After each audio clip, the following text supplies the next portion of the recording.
একটা মাছ ভেসে গেছে, মানে মারা গেছে, বুঝতেই পারছো। আর এত পানিতে আমরা বেরিয়ে পড়েছি ভিজতে, মানে খাওয়া দাওয়া হবে এখন। আর এখানটা তো ঘুঁচে মেরে মেরে সেদিনকে বিয়ের দিন বুঝতেই পারছো জমে গেছে। বন্ধুরা আমাদের এখন পানি থামছে না, 3 দিন 4 দিন ধরে পানি হচ্ছে খুব, সব ডুবে গেছে। দেখো পুকুরগুলো, হাঁসগুলো চড়ে বেড়াচ্ছে, তার সঙ্গে একটা বড় হাঁস আসছে ছাতা মাথায় দিয়ে, দেখতেই পাচ্ছ। সব দেখো পুকুরগুলো সব ভর্তি। বিরিয়ানি নিয়ে নিচ্ছে, ওখানে রান্না হবে। এবার মাছ ধরবো, লোকের পক্ষ থেকে রান্না করে ভিজে খেয়ে নেবো। বিরিয়ানির সাথে বিরিয়ানি মাছ হবে। দেখো তন্দুরিটা তুলে নিয়ে আমার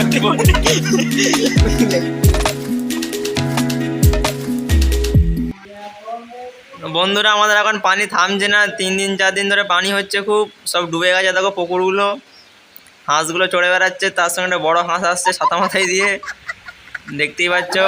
সব দেখো পুকুরগুলো সব ভর্তি হয়ে গেছে, সব মানে কি মাছগুলো মরে। দেখো বড়ের প্যান্ডেল এখনো খোলা হয়নি, সব দেখো রাস্তা ভিজে গেছে। দেখো তখন পানি হচ্ছে, খুব পানি হচ্ছে, সব ডুবে গেছে। আমরা রাস্তায় বেরিয়ে পড়েছি মাছ ধরার জন্য, আমরা দেখি মাছ কোথায় পাওয়া যায়।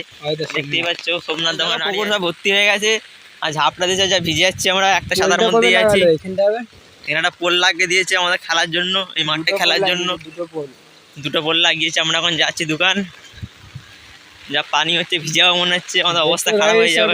এখন হাঁসগুলো হাঁসগুলো হচ্ছে অপরাণী, ওরা ভিজলেও কিছু হয় না ওদের। দেখতেই পাচ্ছ সরছে না রাস্তা দিয়ে, কাদা তো রাস্তা। এখন মাছগুলো এখন হাঁপি খাচ্ছে, খেলা করছে। এখন আমরা ধরবো, এবার ধরে ভাজা করে খেয়ে নেবো। শীতকালের বাজার আছে, শীতকালে নাই গাড়ি ঘুরছে ওখানে, আমরা তোমাদের গাড়ি দেখাবো। দেখো ওখানে জোর ঘুরছে গাড়িটা, বুঝলে তো। যেখানে আমরা দামোদর নদীর ভিতরে চলে যাচ্ছে, এখান দিয়ে আমরা নদীর উপর দিয়ে হেঁটে হাঁটতে যাচ্ছি এখন। দেখতেই পাচ্ছ নদীর উপর দিয়ে এখন জোর যাচ্ছি আমরা। সাঁতার কাটবো গাইস, সাঁতার কাটার মতো অবস্থা হলে সাঁতার কাটবো। দোকান চলে এসেছি, এটা হচ্ছে আমাদের বড় দীঘা। এখন হ্যাঁ দীঘা এসে গেছে আমরা। বড় বড় মাছ এসেছে, এখন মাছ আসেনি, আসবে ধরবো আমরা এবার মাছ। জানলে দেখতে ভিজেই গেলাম আমরা আস্তে আস্তে। হ্যাঁ গাইস, বড় ছাতা তো ভিজে গেছে আস্তে আস্তে। এবার দোকান এসে গেছি, কোনো চিন্তা নেই এবার। ফুল মজা গাইস এখন এই বৃষ্টির দিনে গাইস। যা আমরা সাঁতার কেটে যাবো, তোমাদের দেখাবো আমরা সাঁতার কাটি, ঠিক আছে।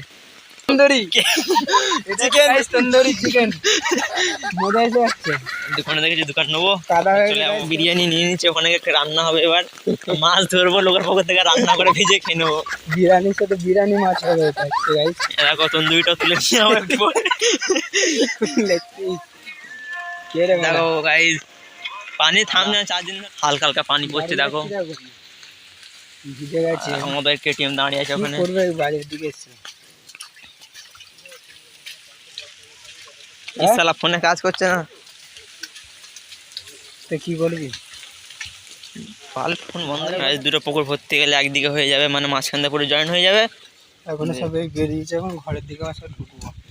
ভিজে গেছে, এখন পুরো ভিজে গেছে গাইস। পুরো ভিজে গেছে, এত নির্লজ্জ, আবার এখানেই দাঁড়িয়ে আছে, তো তাড়ি দেওয়া হলো। আর দেখলি প্যাক প্যাক করছে, খালি দেখতে যাচ্ছি এখান দিয়ে। প্যান্ডেলের বাঁশ এখনো বসে আছে, আমরা ছেড়ে দেবো বাঁশগুলো ভাবছি। এখন আমার মাছ দেখতেছি যেখানে, কার পেটি গ্যাস পড়ে আছে, যার পেটি এটা সন্ধান পেয়ে গেলে আমাকে এই ছাতা উল্টে যাচ্ছিল এক্ষুনি, বুঝতেই পারছো। দেখো আজ ফোনটা পানি পড়ে চা হয়ে গেছে এখন। জুম করে দেখাচ্ছি, একটা মাছ ভেসে গেছে, মানে মারা গেছে, বুঝতেই পারছো। আর এত পানিতে আমরা বেরিয়ে পড়েছি ভিজতে, আরে খাওয়া দাওয়া হবে এখন। আর এখানটা তো ঘুঁচে মেরে মেরে সেদিনকে বিয়ের দিন বুঝতেই পারছো জমে গেছে, যাবো কি করে এখান থেকে। আমরা এখন এই ছাদে এখন বেশি খাই। তোমরা কেউ বেরোবে না, খুব পানি হচ্ছে, বুঝতেই পারছো। তো ঝড় ঠান্ডা লেগে যাবে। দেপাড়া, বহরমপুর, হ্যাঁ এখানে পানি হচ্ছে, বাকি অন্য জায়গায় পানি হচ্ছে না। বিরিয়ানি এবার আমরা চালু করবো, বিরিয়ানিটা খুলে খেতে হবে তো, তাই ক্লাবে চলে এসেছি। ক্লাবটা পরিষ্কার করা হয়েছে আজকে। দেখো দেখো স্বাগতম, ছাতাটা বন্ধ করি আগে। এরকম তো ক্লাব, এটা পরিষ্কার করা হয়েছে, ড্রাম এখানে ফেলে মারা হবে বিরিয়ানিটাকে।